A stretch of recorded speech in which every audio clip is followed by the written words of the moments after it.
नमस्कार रूपसा क्रिएशन को आपण मानक स्वागत।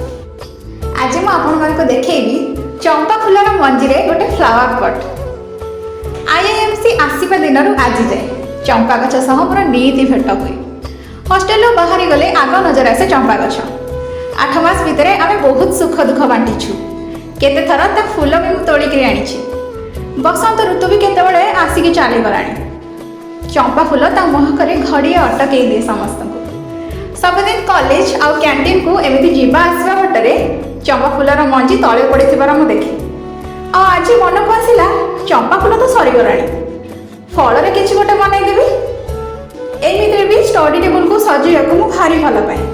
आज भाविली मो रंग तोली को चंपा गछर फल सब सांग करदेवी। मो स्टडी टेबल भी सुंदर दिशा। आ किसी चंपा मंजी तोड़िकी रूम को आसली। मन जहाँ कहला से हिसाब से रंग कर चली।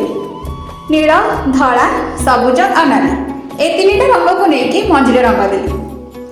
आउे कली ए सुंदर छोट फ्लावर पॉटा। चंपा मंजीरे एते सुंदर जिनसटे तैयारी हुए मुझे जानी। या आम जेकोसी स्थान में रखिपर। दुकान जे खाली आम सजेबा उपकरण किणवा तार किछि माने ना। निजे थरे फ्लावर पॉट तैयारी करके देखंतु आ कहंतु केमिति लागिला।